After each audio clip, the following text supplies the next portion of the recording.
Proud to introduce a former colleague, CJ Horn. So he was, we were together at the College of Information and Cyberspace, and he went to the Air Force Cyber College, and he's going to tell you how that went. CJ. Yes, thank you very much for that. So originally this was supposed to be Colonel Dave Bosco, who is the last commandant for the Cyber College down at Maxwell, to speak to you all. But he got overruled by his household six because today is also his daughter's graduation. So he kind of had to go to that, and so I'm kind of the fill-in. So I apologize for any of the inadequacies that may come out of this. Dave did give me about a 2-page, very detailed piece here for to talk with you all about, but I don't think those details are going to be as much interesting, but potentially some of the lessons we may want to learn from it. So as a little bit of a background, I was previously at the CIC and helped stand up the JPM2 War College program.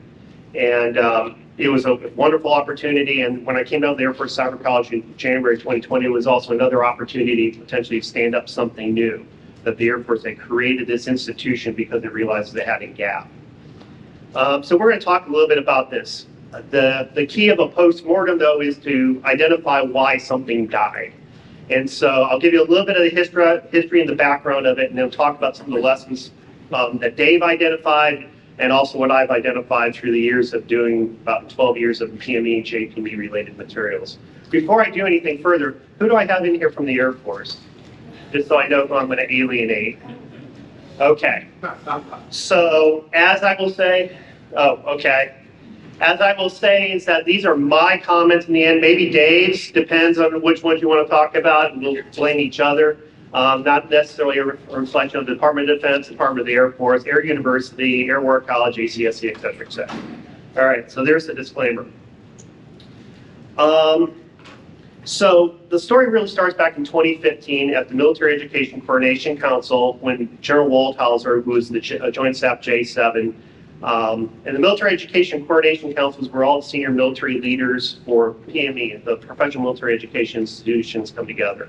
And he said, I have a gaping hole in PME, and it's that we don't have anything that addresses cyber. And that's when he directed CIC to stand up its War College program. And one of the participants were there was General Quast, who was the Air University commander. And he went back and took a look at all the programs across Air University and said, wow, we have the same gap. And yet our mission statement in the Air Force at the time was to fly, fight, and win in airspace and cyberspace, and yet we don't do anything with cyberspace. So he directed Air War College in 2016 to stand up the Cyber College. And that sounds probably a little weird because the C2 structure at Air University is really weird. Air War College has a lot of things under its umbrella that has nothing to do with Air War College's programs. But regardless of that, that's what they decided to do. And they did stand up the college in 1 June 2017. And that may sound like a long time, but when you start to think about this was a commander's initiative. So there was no new personnel being assigned to Air University, no new budget, but a reorganization within Air University. And this is kind of the key fact that comes back to play later on. So we dismantled organizations at Air University to stand up the Cyber College, which was received well by people when you start to upset the existing structures that are down there. And so there's a little legacy piece, I think, that comes through on that. So when he stood up the college in 2017, it consisted of 7 people, not a lot of people there, plus a bunch of rotational folks from the reserves and National Guard who came in and did things. The goal was eventually to have up to 36 people in the college, still a very small college, but with the idea that there would eventually be a larger term growth. And part of the problem with all of this too is that in order to stand up something like this, you have to work 2 pieces, right? The billets primarily and the budget.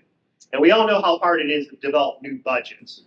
But in the Air Force, I will offer up this. I think it's even harder to recode, reclassify, redesignate personnel billets, at least down at Air University. It is quite amazing as how long it takes to do that. So it wasn't until basically spring of 20 that we had a basis for about 12 faculty and about another 10 or so folks there to actually start doing something on a larger scale. It took us 3+ years to try to get that thing going. Now, in the meantime, the college was very busy. The folks that they had there were very energetic and did lots of really good things and went out there. In some ways, that was really good because it got the name out there. They got to understand, hey, the Air Force is taking this initiative to do things.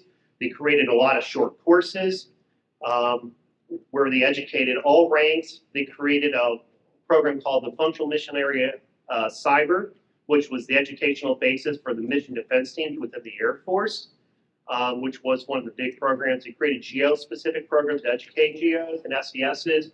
They did international military education training in support of the State Department around the globe. They did a lot of things with very minimal manpower. And it is really quite impressive to see what they did. The problem with that, it also created a certain amount of expectations too. That, hey, if you've got this small group here, the more you get, the more you're going to be able to do. But that is not how it quite works in military education over a period of time, especially if you're trying to do a formalized 10-month type program, which was one of the goals of the college. So they created courses like Cyber for Aviation, designed to help people within the Air Force understand how cyber actually impacts their operations and what they can do to contribute to the mission set. And they did this at the unclassified all the way up to the TSSCI level. We already talked about functional mission area analysis for cyber. And in addition, as we grew the faculty, especially with the PhDs, we also started doing a lot more electives around the circle. Around the circle being all the educational institutions for ACSC, the Air Command and Staff College, Air War College, did special sessions and lessons for the Squadron Officer School. Basically, any program that existed down there, we had an opportunity to touch into that. And so there was great opportunity and good experiences going through. Our electives were almost always fully subscribed or oversubscribed, so there was a lot of interest from the students in saying, we want to know more about this because we really don't know. But we also had some incompletes as we were doing that. As we were trying to get so much done, we also had a problem where was our focus ultimately going to be? So when we look at the initiatives that we are trying to get done, the most important thing that we needed to do was to get the college firmly established. When you create it as an internal initiative by a commander, it relies on that commander to continue to support. Well, General Quast left after 2 years. The next commander came in, didn't do anything to touch it, but wasn't that vocal supporter. The next commander after him came in, and it kind of the same thing. So by the time we get to 2020, we're 3 commanders removed. Same thing at Air War College. And then the questions start to rise. Why do we have the Air Force Cyber College? What's its requirement? And if any of you have worked with the Air Force, it's very much a requirements-driven organization from the top down, not bottom up. So what General Quast did was bottom up because he was trying to get ahead of the requirement and not wait for the requirement to come down because by then it would be too late. But when we were asked, where is the requirement? Where did the Department of the Air Force say we need to have this? We didn't have it. Initiative had gone up to the Secretary of the Air Force's office to sign what they call a go-do letter. And if they did that, then we'd be established because it tell the staff to put it in the budget, blah, blah, blah. It didn't quite get signed. And there's the key probably linchpin there because it didn't get signed, therefore it's still an initiative. And ultimately in 2021 or so, we got asked, well, you don't have requirement, you don't have your own separate budget, why are we doing this? And doing lots of good things. But in an era of upcoming budget cuts, these are nice to have things, they are not must-do type things. A requirement is a must-do type thing. So we were tasked with, in 9 months, to go out to the Air Force, the Cyber College was, the leadership, the faculty, and try to drum up business, essentially. Go out there, get a command to say, yes, we want you. Not only to drive a requirement, but this was the best part in my mind, but also to have them fund the requirement, because their university wasn't going to fund it. I don't know of any combat organization, probably except for SOCOM and maybe CyberCom in terms of some of their dual mission sets there, in which you're going to have a combat organization fund an educational initiative, because that's part of what the educational community is supposed to do with the military. So go out there. They came very close. Air Combat Command, which is probably the largest, most important command within the Air Force, said, yes, we want a pilot, 10 months resident rate. We will work with that headquarters Air Force staff. We will work with Air University. Air University was lukewarm to this, in terms of funding, I should say. And the HAP 826, which is the lead, headquarters Air Force 826, which is the lead for cyber, said, we're not really interested in doing that. We don't have a requirement for it. So the initiative died. And with that, the requirement pretty much started to dive into. The official requirement. There was definitely a need within the Air Force. But because there wasn't an organization out there that was willing to do this, because they're all very busy, it didn't quite happen. So it was an easy decision in 2022 for the Air Force to say, all right, you didn't get a requirement, you didn't get a budget, it's time for you all to go. But what they said, and this may sound familiar to my colleagues who are at the National Defense Universities, we know we need more cyber in here, and the best way we can do that is to take the cyber college faculty and spread them across all the schools at Air University. They will infuse cyber in the curriculum. They will infuse cyber into the faculty, and that's the way we'll get at this problem. A little bit of cyber fairy dust being sprinkled across will solve all the problems. Well, that's what they did. Some of the faculty decided that they didn't want to do that, and they left. And some of us, like me, said, "Yeah, I love Montgomery. I'll stay down here." And I spend almost all my time teaching non-cyber stuff. Good stuff: policy, strategy, history, leadership. Good stuff to be taught, but it's not cyber. And my ability to inject cyber into the curriculum or the core curriculum is very minimal. Now, I will say I'm fortunate because the school I'm at, my dean is very supportive of me. So I have a TSSCI elected that runs the entire year. She's funded my students to go compete in competitions and to go do visits and stuff like that. So she's very supportive, but my ability to affect the entire school of 600 students is extremely limited.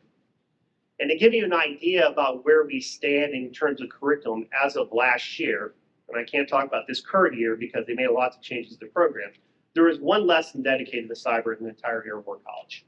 One lesson. One lesson dedicated to cyber in Air Command and Staff College too.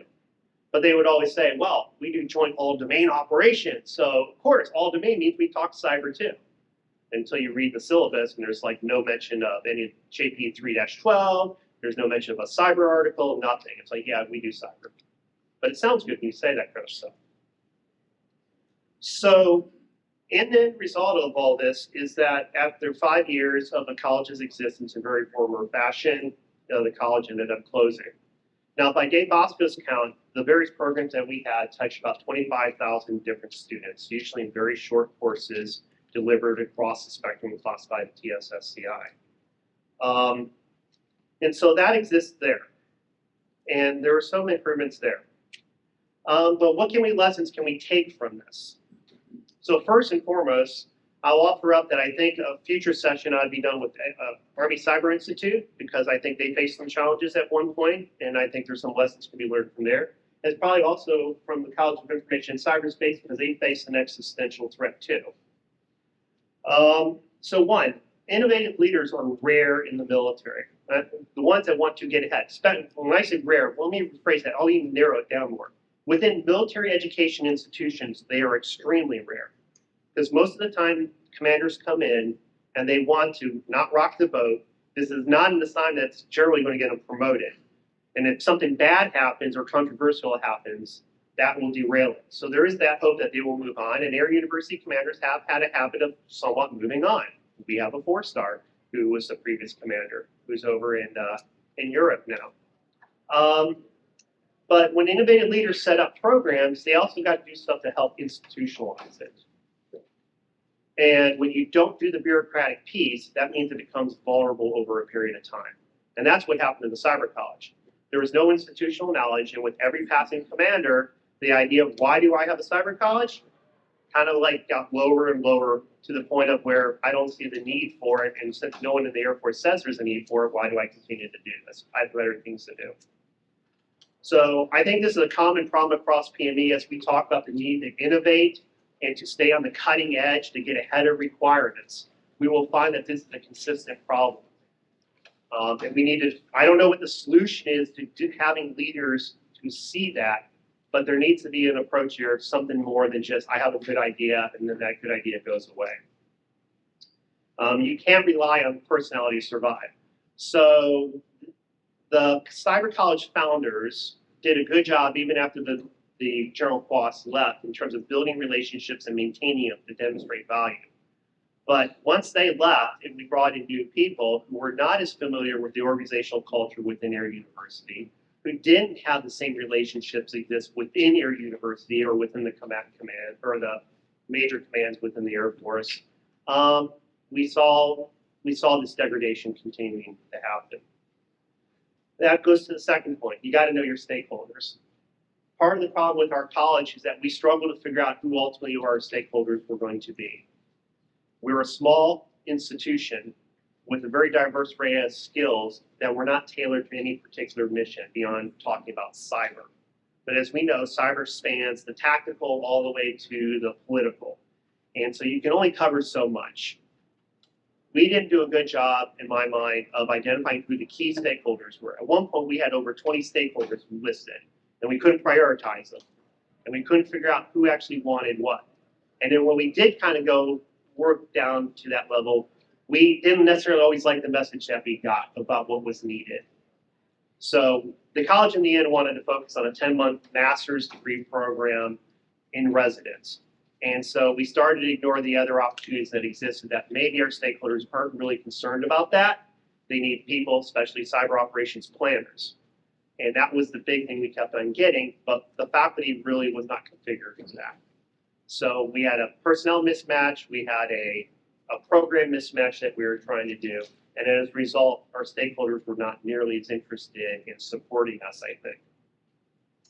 And then you also have to reinforce those relationships when you do have them established. And that's a very hard thing to do, especially for a small institution. Finally, I would offer up that if you want to increase cyber and JPME in PME programs, there's really only one solution to it, short of a catastrophe, which everyone says, oh, now we got to have this stuff. And that's actually institutionalized in law. The topics that we teach in JPME programs are in law. And even when it's not the Title X education piece, there's things like women's peace and security. That's a legal requirement that the Department of Defense is now doing. Those things get in the programs because they're required to do so. When it's optional, it's optional. And when the time comes and you only have 160 lessons in a 10-month program, and you've got to cover 10 mandatory topics, plus another 4 mandatory topics, plus the 6 desired leader attributes, plus about 6 or so strategic areas of emphasis from the chairman, and it goes on, you find that you don't have enough time to do everything you want to do. So sacrifices have to be made. I do understand that. But the only way you're going to get a concerted effort, even if it's only nominal to start off with, is by making it mandatory. And that's a hard thing to do, and no one wants to really do that in the military.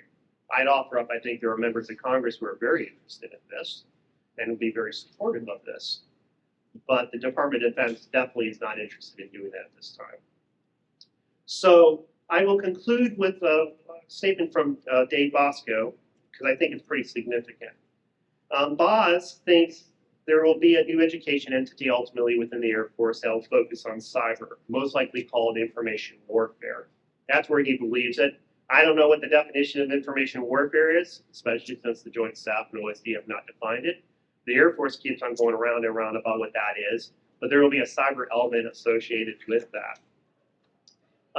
He believes it's tragic the Air Force squandered the skill set and synergy it already had in the Air Force Cyber College, but he believes there will be a new institution, so he's very optimistic. I'm less optimistic about that after all these years. But he cites an interesting adage that there is never time to do it right, but there's always time to do it over. And I think that's pretty appropriate here. So with that, I think I'm about out of time, and I want to be respectful of that. I'm happy to be around here if you have any particular questions. I have a lot more details.